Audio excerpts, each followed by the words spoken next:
Sa gitna ng abalang lungsod ng Makati, may isang bahay na puno ng mga alaala ng pagmamahalan at trahedya.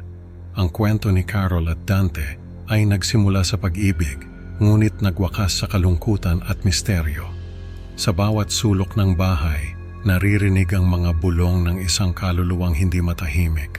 Panoorin ang buong kwento ng alamat ng bahay sa Makati at tuklasin ang mga nakakakilabot na pangyayari na naganap sa loob ng mga lumang pader nito. Magandang araw po sa inyo mga tagapakinig. Ako po si Carol at nais kong ibahagi sa inyo ang kwento ng aking buhay at ang mga pangyayari sa bahay na aming tinirhan sa Makati. Salamat po sa inyong interes at oras na makinig sa aking kwento. Nakatira kami sa Makati, isang abalang lungsod na puno ng mga ilaw at ingay ng syudad. Napadpad kami dito ni Dante, ang aking asawa, matapos kaming ikasal noong Disyembre 2021. Ang araw ng aming kasal ay puno ng pagmamahalan at pag-asa para sa hinaharap. Kasama namin ang aming mga kaibigan at pamilya, lahat ay masaya at nagdiriwang ng aming pagsasama. Lumipat kami sa isang malaking bahay, sa isang tahimik na bahagi ng Makati. Ang bahay na ito ay may malawak na bakuran at mga lumang kahoy na bintana na nagbibigay ng kakaibang kagandahan. Doon namin sinimulan ang aming bagong buhay, puno ng mga pangarap at plano para sa hinaharap. Mahal, dito natin itatayo ang ating mga pangarap, sabi ni Dante habang yakap-yakap ako sa veranda ng aming bagong tahanan. Oo, mahal, dito natin bubuuin ang ating pamilya, sagot ko habang nakangiti. Habang nakatayo kami sa veranda, narinig namin ang mga huni ng ibon at ang malumanay na hangin na dumadaan sa mga puno. Ang ganda ng lugar na to, parang para sa atin talaga, sabi ko. Oo, mahal, may kakaibang alindog ang bahay na to, tugon ni Dante, pinalitan ng paulit-ulit na magic ng isang bagong salita.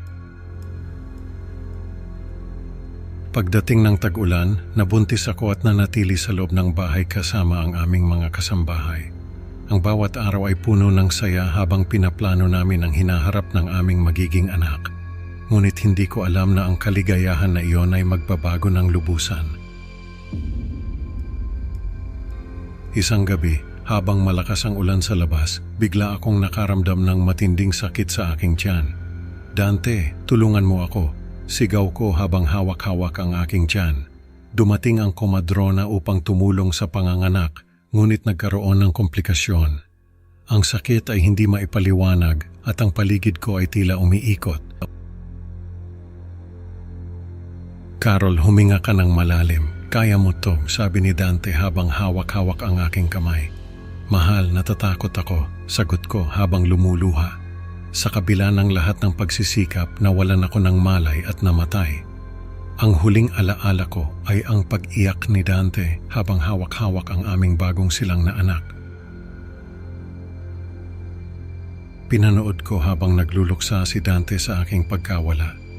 Ang komadrona ang nag-alaga sa aming bagong silang na anak na lalaki, si Angelo. Ang bawat araw ay puno ng lungkot at pagdadalamhati. Ginugol ni Dante ang gabi sa tabi ng aking katawan. Walang kamalay-malay na ang aking espektro ay nanonood. Ang sakit at lungkot ay bumalot sa buong bahay at wala akong magawa kundi panoorin ang aking mahal sa buhay na nagdurusa. Carol, bakit mo kami iniwan? Tanong niya habang yakap-yakap ang aming anak. Mahal, nandito lang ako, sagot ko, ngunit hindi niya ako naririnig. Ang mga luha ni Dante ay parang mga patak ng ulan na hindi tumitigil. Bawat sulok ng bahay ay puno ng alaala ng aming pagmamahalan. Habang nananatili ang aking kaluluwa sa bahay, walang magawa kundi panoorin ang aking pamilya na nagdurusa.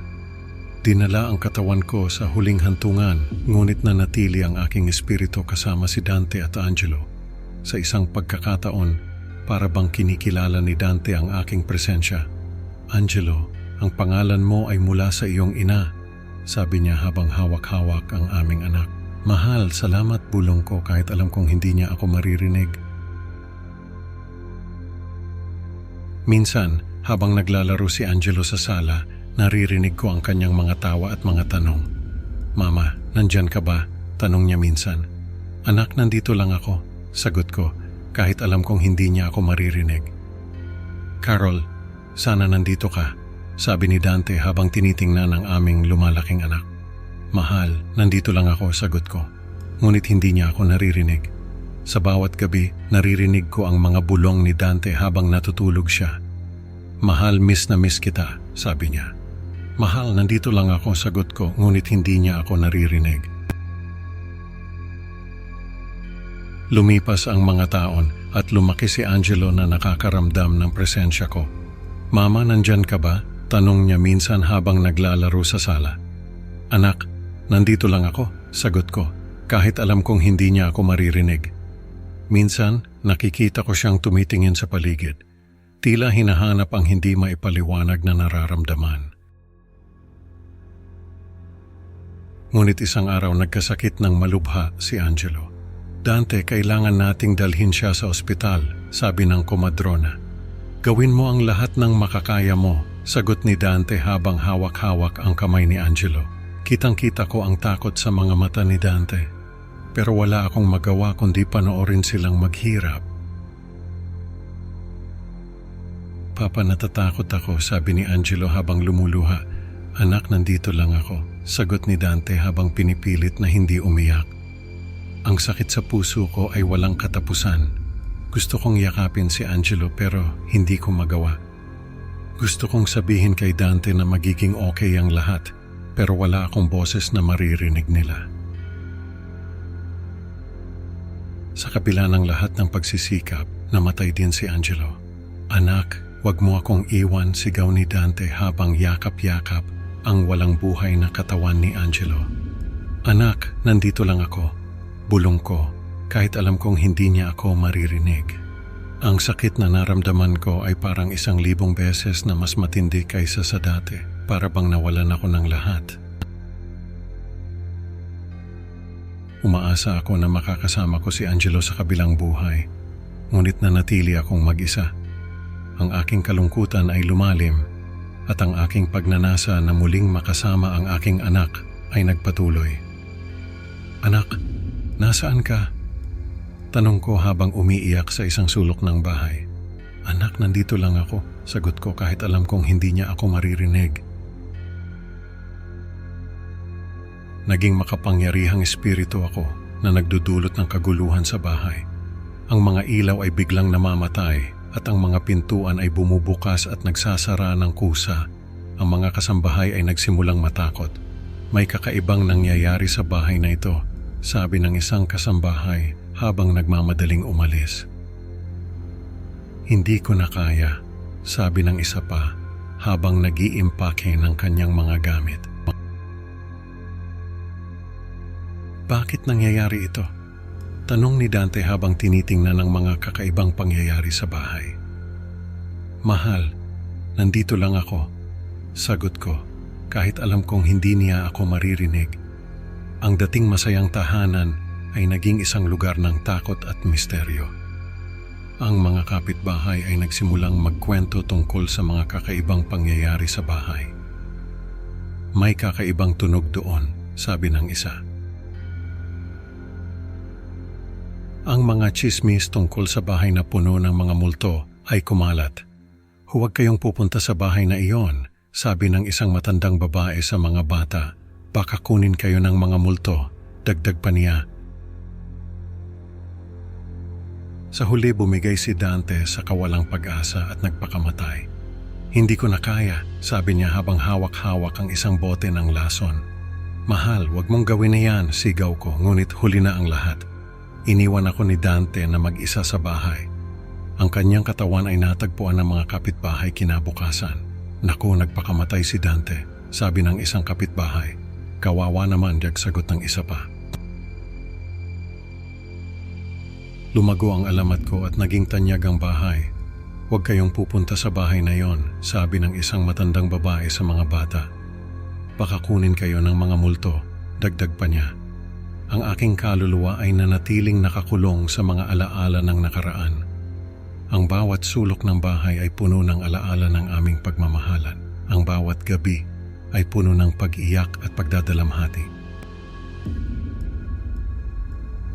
Nanabik ako sa kapahingahan at muling makasama ang aking pamilya. Mahal anak, nasaan na kayo? Tanong ko habang umiiyak sa isang sulok ng bahay. Mahal, nandito lang ako.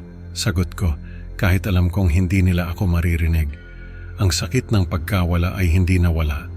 Habang ang mga tao ay patuloy na nagkukwento ng aking alamat at ang aking espiritu ay nanatiling nakakulong sa tahanan. May multo sa bahay na iyon, sabi ng isang kapitbahay. Oo, narinig ko na may mga kakaibang tunog doon, sagot ng isa pa. Naghihintay ako ng araw na ako ay makakalimutan at makakahanap ng tunay na kapayapaan. Ang kwento ni Carol at Dante ay nagpapaalala sa atin na ang tunay na pagmamahal ay hindi natatapos kahit sa kamatayan. Maraming salamat sa pakikinig mga kaibigan. Huwag kalimutang mag-like at mag-subscribe sa Creepy Pinoy Stories para sa mas marami pang nakakatakot na kwento. Hanggang sa susunod na upload mga kaibigan, tandaan, baka may kasama kayo sa dilim